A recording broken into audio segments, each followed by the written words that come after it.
June 2023. KATO BTM presents Aggravated Thought Expression, a book written by KATO, now available on our Patreon as a digital download.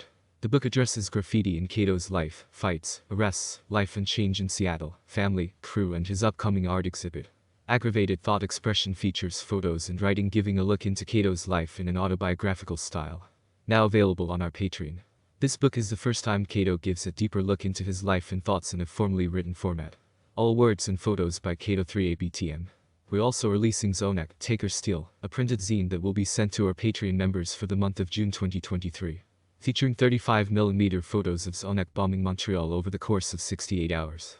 Shot by Rebo LNE and shipped to our Patreon members. The zine measures 5.5 by 8.5, printed 35mm photos on gloss paper. Both the KATO book and the ZONEK zine are available exclusively via our Patreon, June 2023.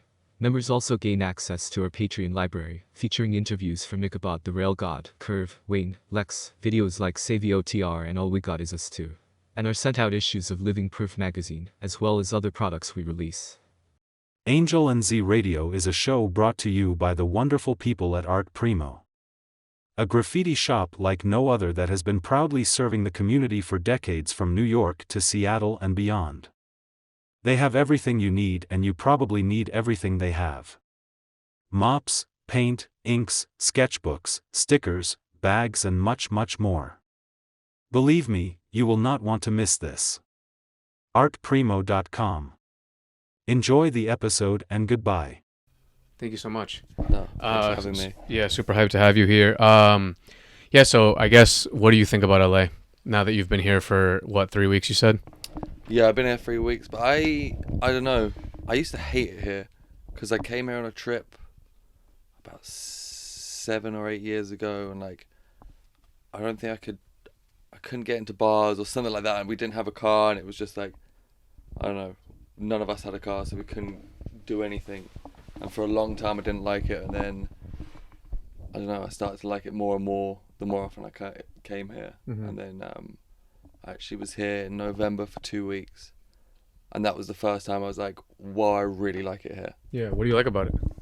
I kind of like the pace of living and being in the car on your own, just not being surrounded by people constantly. And even though the weather's been shit recently, it's you can skate every day. Yeah. It's it's kind of like Groundhog Day, and even if it is raining, I'm lucky enough to be able to go to the Baker Park, and it's just I don't know, and I can go to a fucking health food shop and buy all my bullshit that makes me feel like I'm being healthy. It's just sort of I don't know, it's a lot different to London. Yeah, I've been to London, I think twice. And I went for skating. This was probably 7 years ago, but the thing is I didn't really know any spots. So I just went to South Bank, but I think it was saving South Bank. Yeah. And yeah, I don't know, it seems like a really different place from one, LA, and two, America in general. Yeah, it's pretty, it is and it isn't. When I go to New York, I'm it's so similar to London in so many ways, but it's so different, but there's home comforts, if that makes any sense. Mm-hmm. I can be there and be it's hard for me to articulate, but it is very different. Mm-hmm. But yeah. Are you in London, because in LA, I'm sure you've seen, being here for a while, that there's a lot of homeless population. If you go to certain areas, it's pretty buck. Do they have that in London like that? Because when I went, I was only in the whatever areas that I was in, and I didn't really see anything like that. Well, yeah, it's nowhere near as bad as it is here. It's here is the worst place I've seen ever. But London's really bad. South Bank used to, this is years before I would go there, but when people first started skating, it was it was overrun by homeless people, because it was sort of it's even used to be even bigger than it is now. So people could just hide in there, and there's vents and stuff, so it's it gets a little bit warmer underneath there. And all around the Waterloo area, because it's one of the biggest train stations in the UK, I'm not too sure why that would be, but a lot of homeless people are around that area. But yeah, it's really bad in London. And it's getting worse because there's a housing crisis, there's a crash. yeah, it's bad, but not as bad as it is here. Yeah. When did you first start skating South Bank? I think I was 12 or 13, but I think the first time I ever went was an America Go skateboarding day. And all the kids, well, they weren't kids to me, they were like, must have been like 16 or 17, that I grew up skating with at this like indoor wooden park. They were all going and my mum let me go with them. I remember going to South Bank and being like, oh my god, this is it, this is insane, and was like really, I don't know, I was really attracted to it. I thought it was just, I don't know, I just thought it was the sickest like space, and then from then I was just like, I just always went there. How different do you think it was? Like what year was this around? How long ago was that? It would have been 2007, 2008. Oh shit, so it's a while a ago long at time this ago point. now, yeah. But it looked the same it looked the same from when I started skating it until like Long Live South Bank opened it back up. So yeah, I mean, it's pretty much been the same the entire time I've been there. Yeah, because I saw in some interview you were talking about how like maybe the people who skated there may have changed, or like the demographic of people who go there may have changed. And like me myself, like I started skating in I don't know what year, maybe like 2004. I don't know. It was a while ago, and just from like my outside perspective, like I'm not a part of the skate industry or work in the skate industry or anything like that, but just like observing, it's like skateboarding has changed so much, just not in terms of just like the stylistic approach and people getting better and social media and everything, but also in terms of like just like what's accepted and what is like normal in skateboarding, you know what I mean? And I was thinking for you, like at a place like South Bank, they could also be like kind of like a social hub, you know what I mean? People outside that have nothing to do with skating probably go there, if you've seen it change at all or anything like that. Well, when I first started going there, I'd obviously see like all the Blueprint dudes at the time, so I'd always see like Brady, Nick, Chewy, and all those guys. And then there was this whole crew there that you could go anytime after 1 or 2 any day of the week, and there'd be Karim, who works in the Supreme shop now, Sean Witherup, I'm not too sure where he is now. They were like a whole crew of people who would be there every day religiously. And that obviously changed over the years because those guys got older, what people sort of fell more into drinking, and then I don't know, like the classic stuff happened. But then, so I just see a change in locals, and then I became one of those dudes who was just there every single day. When I stopped going to school and started to work and live closer to central London, lived in central London, sorry. Yeah, you just, I don't know. It was, and then with the threat of it being shut down, all that campaign kind of tore the, I don't really want to put it on blast because it's a great thing, but it's like, yeah, of course. You know, Henry, who was a filmer, Hold Tight Henry, and Chewy Cannon were like leading that whole thing, and it got really intense. And I was living with Henry at the time, and he had some mental health issues, which I'm not going to speak about, but that whole thing brought him out quite a lot. And then there were some tensions between everyone, and I stopped going for a while because I was like, this drama, like this really beautiful thing of everyone coming together is turned a little bit, not sour, but I had to like separate myself from it for a little bit. So for a good year or so, I like took a step back. I wouldn't really go, but and then after that, obviously the kids who, when I was going, who were really young, started getting older, and now like those are the kids who like regulate it, like Twiggy, this kid at Atlantic, and all those guys. But it's like any spot like that in the world, like it just goes through generational changes. It's like, you know, it's been the same every summer. There's a different crew of like kids who don't skate who come down and cause trouble, and then you never see them again. And then it's like a different crew in the winter. It's just sort of like it's just history repeats itself there. Yeah, isn't it crazy how a spot like that can have such an influence on just like one individual's life, because you're there all the time. It kind of becomes your identity. Like, that's where I go, that's where all my boys go. Yeah. This is like who I am. Like, I felt that with a bunch of spots that I grew up skating, and just in terms of like, I don't know, it just is crazy. And South Bank of all places is like, in my eyes, the London spot.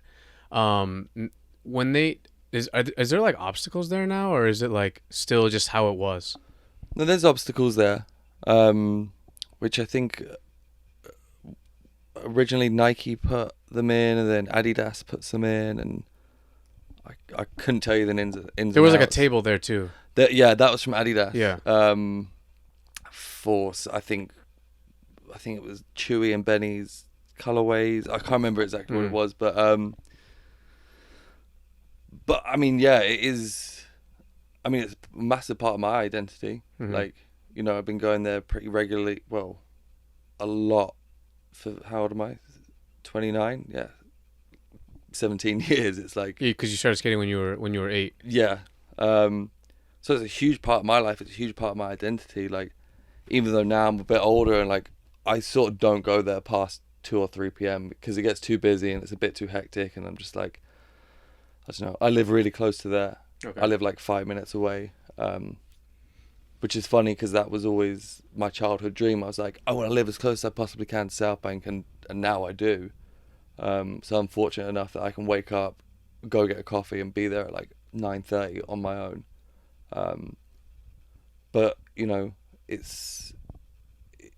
is like the most recognizable thing about London. You're right, and it's like it's not done it for a while, but especially now it's like breeding a new group of skaters who will be like guys in a few years. You know, there'll be like sponsored dudes who will be the face of London.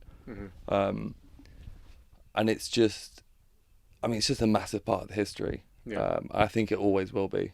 Does it frustrate you if you see people there that it's just like it's getting overcrowded, and maybe like, not that you own South Bank or that anyone owns South Bank, but just feeling like, oh, this wasn't what it was about before. It was like, now it's like popularized. Do you ever feel that way, or not really? Well, I'm kind of like, yes, but then I'm always still like insecure about the sense like I'm a younger dude. I shouldn't think that. But I'm also like, well, I'm kind of the older generation there now, and you know, the older dudes from when I was a kid were quite gnarly. Like, you wouldn't snake anyone. Yeah, yeah. It was like, you know, you get your board focus or thrown in the Thames or something like that. So I was always very like timid and coy and just very respectful, and like that's changed a little bit, because I think that's just skating in general. People are way more cheeky and like way more shit flies, I feel. I forgot what the question was. I forgot what the question is too, because I just had a crazy memory because you said you get your board focused, and I used to skate at this park called MSC, and I was probably like 11 years old, right? And some kid snaked one of the OGs. Yeah. And he focused his board in the middle of the park. And I remember that was the first time I seen some shit like that. Yeah. And I was like, yo, what's he doing? He's focusing his fucking board, bro. And then he focused it and threw that shit, and he was like, fuck out of here. Yeah. And it really does. I don't think that happens anymore. I mean, it's like, you know, skating is amazing. It's inclusive. It's great. Like, I'm all for that. And I don't think people should go around like focusing people's Of course, boards. yeah. Especially young little kids. Yeah, of It's course. crazy. Like, there's, you know, some of the younger hot-headed kids at South Bank now will try and pull that a little bit, and you're like, me and my friend Darius have to be like, he's from like the countryside. He's just let him be. He doesn't know the etiquette. Like, the etiquette kind of applies to people who've been there a few times, like want to start going there more, not just this little kid who's like, I don't know. But then there's a part of me where I'm like, I kind of think it's sick. Like, there is like, not a hierarchy, but I do think there should be a certain level of like, oh, these dudes have spent 15 years there. We should probably not talk shit to them. Yeah.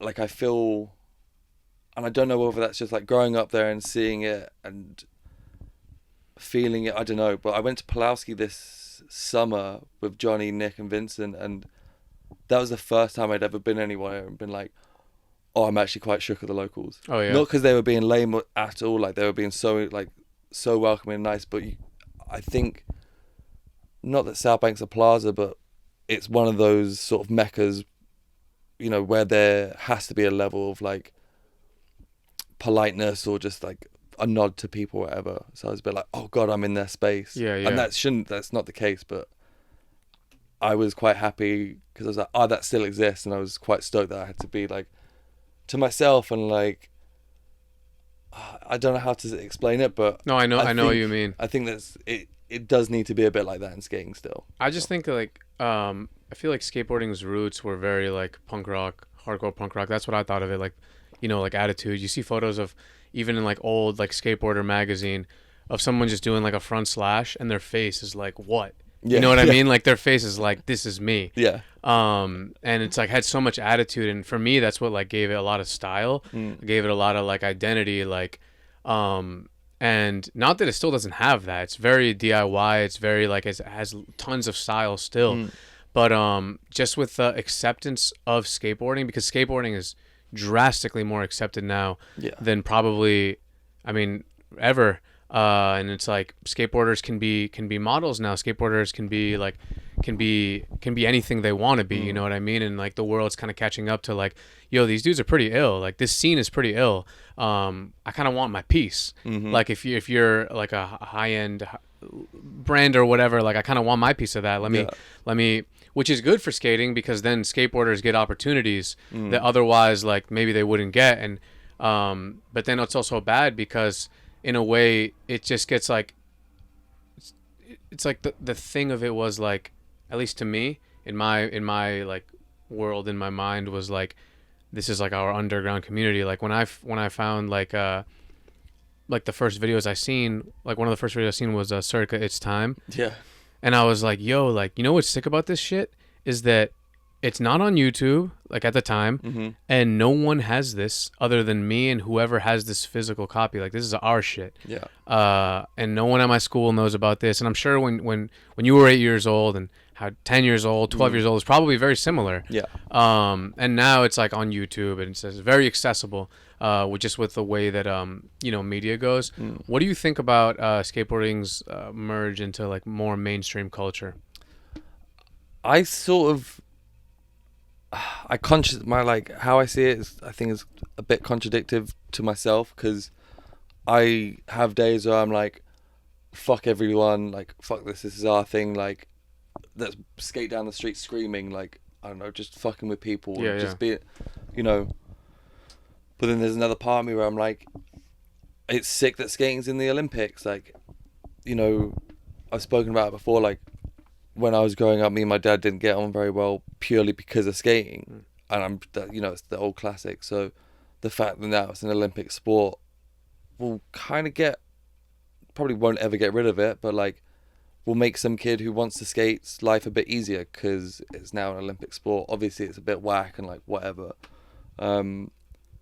But then I'm also like, you know, you look at Lucian and like some of those dudes, it's like, yeah, they fucking make money from modeling because of skate. Well, not, you know, because those high-end brands want a piece of them from skating. They're making bank off it, and that's sick. Yeah, like, yeah. why shouldn't they be like? Yeah. So I don't know. There's one. I think I chop and change opinions about it, but majority of the time I'm stoked. But there's just like any time I'm like, you know, H&M, it's like there's a fucking, or Superdry, there's like a board wall in there. I'm like, what are you doing? Like just make the baggy jeans and then just be like, that's it. Like you don't have to be like, oh, this is our skate photo, or like, I don't know. So do you think your perspective has changed since like there comes a point in your life where you were just skating as pure hobby, but now it's like a career, and you know, being like a pro skater, which is the dream of you know, every kid who skates, ever steps on a board thinks like, oh, maybe I'll be a pro one day. And you being there, like, do you think that changes your perspective at all? Like you kind of probably see the industry from the inside out more than everyone else who's just seeing, like, you just see the cover. You don't know like everything that went behind the cover, the deals, the photographers, the whatever, you know. So what do you think about that? Well, I mean, yeah, it's like any, I don't know. Obviously, it's the dream, and I'm so grateful, and like, you know, I wouldn't have it any other way. But it's funny. There's times like I was speaking to my friend back home. You know, he works a regular job, and he was like, "Oh, how are you?" I was like, "Fuck, I'm actually really burnt out today. Like, I was kind of in a bad mood today." And he was like, "What's up?" And I was like, "I'm just tired. That's it." And he's like, "Get a grip." And I was a bit like, he was joking, but I was like, "Fuck, I'm like here doing all this sick shit, and like constantly being able to get, you know, free skateboards, free shoes, go on trips, travel the world, like skate every day. Like, it's incredible." But there is definitely days where you're a bit like, whoa, okay, this is my entire life. And like, you know, you can't really talk about it because you don't want to seem ungrateful. But there is definitely days where you're like, oh, skating's kind of weird. Like the whole thing, you start thinking about it a lot. And like, obviously, I'm in the middle of, well, just starting filming for a new Baker video, and I'm like putting quite a lot of pressure on myself. I'm like going skating, thinking the stuff I want to do and not doing it, and having a meltdown. Then I'm in a bad mood, and it's just like, it's this weird process. But yeah, I think I try and not think about the industry stuff too much. Like, I definitely used to like enjoy hearing about all the ins and outs more, but now I'm a bit like, it makes no difference to me. I don't know. Is there anyone like pressuring you that you have to get a certain clip, a certain trick by a certain deadline on a certain spot, or is it not really like that? For me, no. Like, I'm very fortunate in the fact that people being, you know, sort of like very respectful and being like, this is, you know, we trust you and this is what you want to do, so we'll, you know, it's your call. But I'm sure there are people who skate for certain companies where it's not as chill, or like, you know, I know some people own brands who are a bit more like, you need to be doing this, we want you to be doing this year, or like, you need to start skating more rails. And, you know, that does happen, but fortunately enough for me, I don't have any of that, which I'm, you know. So how does your process work in terms of like filming for a video? It's just pretty much all up to you? Yeah, like, I mean, I will basically, when it first starts, I'll put a bunch of pressure on myself, start hating skating for about a month or two, not film anything, and then I'll film a couple of things and be like, oh, okay, I've broken the seal, and then get really into it. And then, yeah, I don't know. I mean, like, a lot of my projects I film with Jacob Harris, who does all the Atlanta Drift stuff. And he's really good with like spots and ideas and stuff. So he'll never be like, you should do this. He'll be like, hey, this would be cool. And you'd be like, oh, fuck, that's a really good idea. I'm gonna do that. Thanks, Jake. I don't even think it's like you being ungrateful if you find like you're tired some days. I just think that everything is relative, you know, and it's like, there's got to be parts of sometimes, you know, half of skating is just like sitting down and just chilling and talking shit. But if you really got to get shit done, if you really got a video part you got to film, if you really got photos and deadlines and sponsors, like it really could, I could see how it could become like a full-time job, you know. But also you talk about how there's like, you know, there's like sometimes not much structure, and there's a lot of downtime, and that can lead to whatever. So how do you feel about that? Are you putting in structure in your own life just for your own, like, today I have this schedule? Or because it seemed like you watch like especially the older Baker videos, and it's like no structure. It's like you wake up and like in a room full of 19 heads, and you're just like, that's the whole point. Like the whole point is to not have structure and live this like forever on tour thing, you know what I mean? And like so many people, like that shit inspired me. I'm sure it inspired you. Like, it should inspired me beyond words. Like, I would copy words that they would say, because I'm like, yo, that's sick. Like, I'm just gonna make that me and my homies thing now. So well, I used to like fucking draw Piss Drunks logos over all my like possessions, and like, you know, I'd only wear Americas and I'd only wear tight jeans because of like Reynolds, Ellington, and like all those dudes. I was obsessed. Like, I've got like a really obsessive personality, and like for years, I don't know. I mean, they still are my idols, but like, I wanted to be them. I wanted to be like what that image was so badly. And now, you know, it's got to a point where I'm like, oh, I'm actually a part of this, and I still doesn't feel real. But you know, all those dudes are a lot older now and have structure in their life and stuff like that. But personally, for me, I really try hard to create structure in my life because I'll go crazy otherwise. Like, you know, before lockdown, I would be skating a lot, but you know, I'd drink a lot and just be like, oh, okay, I don't really have to skate. Not that I don't have to skate, but you know, I could do a week without doing anything and just be totally chill with that. And then after lockdown, like COVID hit, you know, you could only go skate, and I could only go skate and ride my bike. I was living on my own, so I was just like, oh shit, I'm gonna wake up at 8, go skate for 3 hours, go home, make food, and ride my bike for 2 hours. And that was my life, and do therapy. And I'd like taught myself how to cook, and like really got into this sort of, I don't know, I'd structure out my day so I wouldn't get bored. And then as life started going back to normal, you know, other distractions come in, trips come up where you're like, oh, okay, like there's this event, I'm hungover on a Saturday, and then, you know, I'm going away on Monday, so I'll just pile out for the weekend and just sort of like order pizza and not do anything. And obviously that still happens, but a big part of me feeling good is like, I go to bed at like 10 every night. I try and wake up between 6 and 7:30. When I'm back home, me and my friend Darius go to the gym, not like pumping weights, but like, you know, just do cardio for half an hour, then sit in the sauna in the steam, and then go skate all day. Try and like buy a week's shop and just like little things, like what normal people do. Because there is so much downtime in skating and like. Yeah, I have a lot to say about all of that. I guess we'll start with the therapy thing. When did you start doing that, and do you still do it? Like one of my very close friends does that. So yeah, when did you start doing that, and why? I started doing that like 4 years ago when my friend Ben killed himself. I was thinking about it beforehand because it only, like, you know, like many people that had a lot of like mental health stuff going on, and it wasn't that talked about, didn't really want to talk about it. So, you know, you've like 18 to 24, just, you know, just skate and drink, and that's it. Like, don't tell anyone how you feel.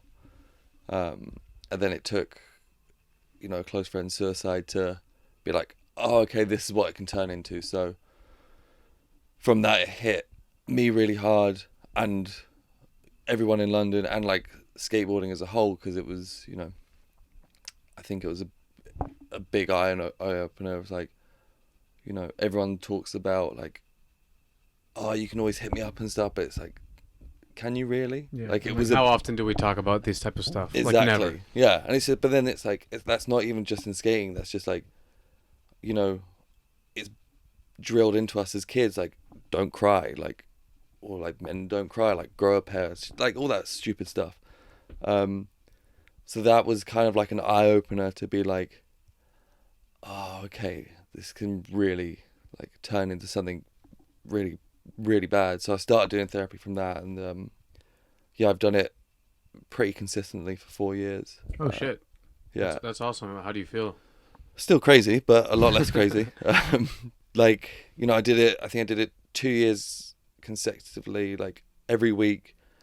Really hated it for the first year, but knew it was helping, and, you know, whatever. And then after a year, maybe not even a year, I think as it started to I could feel the benefits. I was like, everyone needs to do this, like, even if you're fine, like, no one's fine, but you know what I mean, like, even if you got all your shit together, like, I think it's such a good thing. And if you have the means to do it, obviously not everyone does, but I don't know, I'm like the biggest advocate for it. I think it's amazing, and if you can do it, you know, it's, people go to a bar and spend the same amount of therapy in one night, or like, I don't know, I think. Yeah, like yeah, my friend's been doing it. I ask him kind of a lot of questions about it, and he just, essentially, it's like someone you can openly tell things to without feeling, in his case, without feeling like they're gonna judge you, because even your homies, like even your close friends, you might feel weird telling them like some of the shit you're gonna tell a therapist. Oh my God, you know? for sure.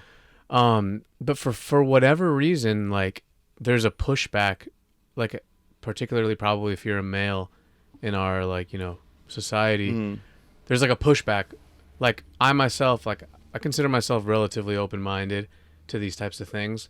And he was like, yo, you should do this. And I was like, dude, get the fuck out of here. I'm not doing that shit. Like, I don't need that shit. But I know that's just like, I probably could benefit from it. And I really don't understand why, like, I myself, / a lot of people have like a pushback. Cause like, it's not that I'm closed off to it. I'm open to it. And like, I hear what you're saying. Like, I believe you. And actually think it's like a super positive thing. That I'm not opposed to trying. But something that's like nonsensical inside of me is like, that makes me like weak or some shit when like, you know, I don't really scary. know. Yeah, exactly. Like it's terrifying. Like, I mean, I thought about it for a good, I talked about it for a good 2 years. It's like, yeah, maybe I should do it. It's just like, you know, it's fucking, no one likes to hear people just, I'm going to do this. I'm going to do it. Like, just sort it out and do it. Like, that's, I don't know. But I have a lot of friends who are like, oh, that's amazing you're doing that. Like, I can see a change. Like, so proud of you. I'm like, have you ever thought about that? No. Yeah. And you're like, well, that's fine. Like, obviously, to each their own, but it's, I don't know. I think it is just a stigma still, which is changing. But I don't know. I would recommend it to everyone. Yeah, and in terms of like physical therapy, when did you start doing like shit like cardio and steam? You don't really, at least I don't really hear that much from you know, skateboarders like that. Well, it was, at first it was out of boredom of being in lockdown, just like pure boredom, being like, okay, well, I have a pretty nice bike, there's no one around, and I'd be like, well, I could cycle for 2 hours, and I could cycle in the area where a lot of my friends live, and I could maybe bump into them. That was like my, you know, I'd cycle to East London, cycle through like London Fields, and then go up to the top, and then cycle back around to Peckham, just because like a majority of the people I know are in these areas, so like I could have an interaction. So I'd end up cycling like 20-30 miles a day after skating, and I could notice a difference, like physically, like I don't know, like physically with skating, just from cycling that much a day. I was like, wow, I can skate twice as long, I feel way better, like I'm skating better, I sleep better, all the classic benefits. And then I just kind of clicked in my head, it's like, well, I'm not getting any younger, like I kind of want to do this for as long as possible, so I should. And by no means I'm like, I am no saint, like I will not go to the gym for 3 weeks and I will eat like shit, but that's because I'm like so sketchy sometimes. Like, if I just need to keep my routine, but you know, it's not rocket science to be like, I'm getting older now, I need to do other stuff to help me be able to skate how I want to skate. So I don't know, and it's not like I'm quite a big dude, so I can't do, like, I'd have to be very careful if I started lifting weights, because I'd just get too big. Like, my brother got really hench when he was younger and then didn't lose the muscle properly, and he's like a bit fat. It like completely changed his body shape, and because I'm tall and wide anyway, I'm like, yeah, I don't need to be doing that. So I just do like row machine cycling, like a tight, like very, very light weights. And it just, I don't know, I do it because I'm like, if I do this, then I can sit in the sauna and the steam. So how does your body feel now? Like you just said, you got knee problems. What's up with your knee? And as someone who's skating probably a lot, how does your body feel? Right now my body feels terrible. But I don't know. I think that's just because I've been out and about every day for like 3 weeks. But my left knee is just from like, it's got loose cartilage in there. I was maybe going to get a surgery on it 3 or 4 years ago. Went to the surgeon. He was like, look, if you just keep all your shit like in shape and loose, and like, you don't need it. So I never got it, but I don't know. I think it could do with a clear out. But yeah, at the moment, like, my body feels good, apart from today and like the past few days. But in general, in like the past 6 months, I've felt pretty strong. And last year, because I was working on 2 different videos and like going on so many trips, and just like I was skating every day, I was like, I was like the most fit I've ever been. Like, I'm not right like back to that point yet, but last year I was like, oh my God, I'm like a fucking athlete right now. Like I could just skate all day long and be fine. I'm not at that point yet, but I'm trying to get back there. Do you ever have any thoughts about what do you have any thoughts of like what are you gonna do after skateboarding in terms of like maybe working in the industry or a creative project or just something as like a career? Because like you said, like you're not getting any younger as time goes on. Like it sucks our bodies aren't indestructible, but so yeah, do you ever think about that? I do, and I was actually like, I always had a plan to be like, when you get to 28, that's when you should start thinking about it like properly, and maybe like not stop but really start to like what you're gonna do next and sort of make a transition. But then I had a good year last year, and now I'm like my actual like childhood dream came true. I'm on Baker, and like a lot more doors have just opened. Like I've almost like had a second opening into my career, if that makes any sense. So from all the excitement from that and just like wanting to skate as much as I can this year, I'm a bit like, I've probably got like a couple more years until I need to figure it out. But it's definitely like, it's always in the back of my mind. But I have no idea now, which is... Yeah. It's crazy. Like, how does it feel? How did you getting on Baker come about, and how does that feel to be honestly on one of the most influential and historical companies that exist within all of skateboarding, has existed for years and is still existing? So many skate companies have come and gone, great ones have come and gone, but Baker's still here and still like having their own style, having their own unique type of way that they do things, and just like pretty much everything they have done in my eyes, like kind of like they touch something, it turns to gold. Like they make a video, it's a classic. Like, everything is just perfect. Their filmer's a character. Like everything's just like the best. They have a really good mix of a team. And how does that feel, and how'd that come about? I mean, I still don't think it's real. Like it's crazy. Like I don't know. I go to Baker when I'm here. I go to Baker most mornings. I'm like, why am I here? Like what is going on? It's still so surreal.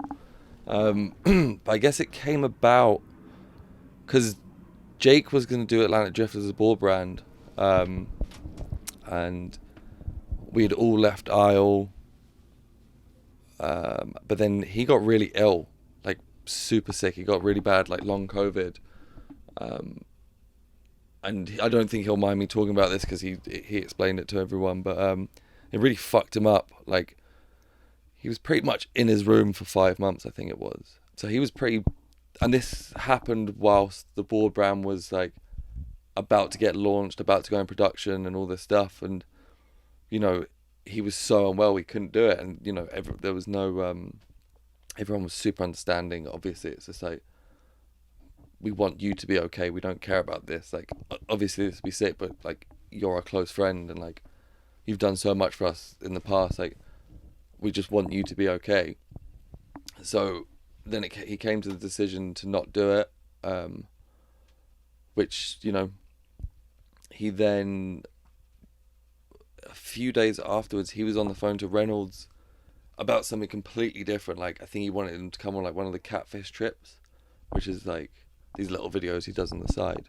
And then he said to Andrew about it, and I guess they spoke about my South Bank part, I think it was. And then Jake ended up saying like, oh, he's a free agent, by the way. And then I think it was the next day, maybe, Nick Stain texted me, and he was just like screenshotted like text from Andrew Reynolds, oh, have you got Casper's number? He's like, should I send it to you? And I was like, well, yeah, please. Of course, like, yeah. I was like, what the fuck? Like, and then Jake called me and he was like, hey man, just, you might get a call from Andrew Reynolds. And I was like, this is fucking weird. What is happening? Like, mind blown. Like, I don't know. I was so anxious and nervous. And then, get a text. It's like, maybe Andrew Reynolds. I'm like, oh my God. And he's like, hey, spoke to Jacob. Like, we should talk. I was like, I think I was cycling home from skating or something like that. But I looked at it and didn't reply for like an hour and a half because I was fucking terrified. Anyway, so I texted him. I was like, hey man, yeah, of course. Like, what a crazy text to receive. Like, when's good for you? And he put now, ? And I was like, oh, I can't do this on like my bike on the way home. So I cycled home, dropped my bike off, went to the shop, got 2 beers, and a pack of cigarettes, and went to South Bank and sat on the stairs that like go down to the river. And anyway, we had like a 20-minute conversation, and he was like, look, there's a home for you here, like you'd go straight to pro. And like he was like, would it be Casper or Brooker? And I was like, what the fuck is going on? Like, this is the craziest thing that's ever happened to me in my life. And then so we were on the phone for like 20 minutes, and I was like, look, I'll get back to you in like a week. And then I like hung up, and that was like the happiest day of my life. I was cycling around with like a crazy big smile, went and got some beers, but I couldn't tell anyone because time sensitivity and just like obviously not wanting to run around saying it to people. And then You definitely told some people though. oh yeah, I told 2 people that day. Yeah. No, it wasn't like there was no way I couldn't tell anyone. But yeah, and then I was sort of like, I knew straight away I was going to say yes. Like, it'd be so silly not to. And like, you know, my fucking childhood hero is calling me up and being like, do you want to skate for your favorite brand ever? But yeah, and then I like text him on the Friday. This is the conversation happened on like a Monday or Tuesday. And I text him on the Friday, like, you know, I had some beers and like sent a screenshot of that Lou Reed song, Street Hassle, you know, the one they use at the beginning. And I was like, I'd be so down. And then he just like 30 minutes later, he didn't respond. I was like, oh my God, it's just like a big joke. Like someone's fucking like having me on here. And he sent me like the mock-up of the Baker ball with my name in it. And I was like, oh my fucking God, this is, yeah. And that's how it came about. And how has it been since? How has your life? I'm assuming you've been on tour and you hang out with them. And how is that? Because obviously, like the videos, especially from the past, are from a different era. Yeah. And things are probably different now, and just the way that they live their lives is like especially if they're growing older, like probably taking care of themselves a little bit more and doing this or that. So, but how has your experience been? I mean, it's been amazing. Like, you know, before, because I actually went on a trip with Andrew 10 years ago on an America trip, and I hadn't seen or spoken to him since. But like, even on that trip, he was, you know, fucking eating super healthy, taking care of his body. I think he's been sober for like 20 years or something. But so I went to New York to go hang out with him in August, and you know, we'd go get smoothies at 9 a.m. and then go skate Tompkins, and I was like, what the fuck, this is insanely cool. And it's just like, I guess Baker has that image from the past. And there's definitely parts of it that still are like that, but you know, it's like, I think Andrew's like 45 and like Spanky's like 37 and sober, and like, I don't know, everyone's really mellow and nice, and like, I don't know, it's a really lovely thing to be a part of. And like, I still pinch myself every time where I'm like, well, I'm out skating with these dudes, and like, Yeah, it's honestly amazing. Yeah, it's really hard to put into words how just grateful I am for it. So you're still feeling that way, because a lot of the times like you get something like that and it's awesome, but you know, we're humans, and you grow accustomed to things, and you grow accustomed to like your lifestyle, that not that you're ungrateful, but like that's just how humans are, and then it becomes your normal, you know what I mean? But this doesn't feel normal to you yet. It just feels like still like, holy shit. Yeah, definitely. Like, I mean, Andrew sent me a clip because I've been having like a trouser meltdown since I've been here, and just been talking about my jeans for 3 weeks to him, and he just sent me this clip from Seinfeld about George talking about his outfits. And I was in the car yesterday, and we're like, never once in my life would I think Andrew Reynolds would be like sending me clips from Seinfeld, like taking the piss out of me. It's just like, it's, you know, it's such a trip still. But then I go skating with him, and I'm like, oh yeah, we're just talking and shit. And then it'll become a little bit normal, and then I'm like, oh my God, what the fuck? So filming for the new video has been going good? It's been hard for me, but like I said, like my process is like, I'll put a bunch of pressure on myself and freak out for the first part of it, and then I've filmed like a couple things since I've been here, which I'm really proud of. So now hopefully it will get a bit easier. But yeah, I mean, it's just, I've done enough now where I know how I work. It's like, I just got to get through like the mental battle, and then doesn't doesn't become easy, but yeah. Does it feel weird? Like, you just been in LA for 3 weeks. You're about to stay for a few more weeks.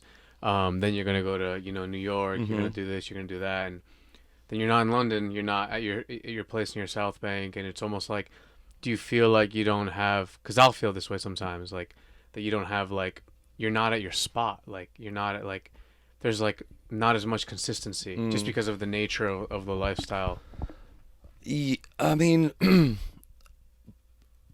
like, I love London. It's great. I love all my friends there. It's an amazing place, whatever. But I'm from the suburbs of London. Like, I've gone into London, central London, every weekend since I was 12. I live there now. I'm like, right now, I also just went for a breakup, and like, I've done all that stuff, and it's always going to be there. Like, I'm not missing out. It's it's raining and cold. It's been wet and freezing since I've been here. I'm not missing out on anything. South Bank's wet for most of the time this time of year. Like, right now, this is like the sickest shit for me. Yeah. I'm like, can skate every day, even if it's raining, go to the Baker Park, just like I was saying earlier, go buy my fucking expensive smoothie, like, hang out with Andrew Reynolds and Spanky, and like, dunno. Right now, this is the consistency I like. Being miserable, not being miserable, but like being stuck in London, like pissing down with rain, everyone's miserable because they've not seen sunshine for 3 months, and like, that is not what I need in my life right now. And I'm feeling very fortunate that I'm in the position where I can be here and skate every day, and like, this is my life right now, and I'm feeling very grateful for that. That's amazing. Yeah, that's awesome. Would you ever consider moving here? I think so. Like, I say a lot of shit like that. Like, past 6 years, I'm like, I'm gonna move to Paris. But I go to Paris all the time, but never pulled the trigger. Do you feel like you could be at home here? Yeah. Well, yeah. It's like I was saying. It's like the pace of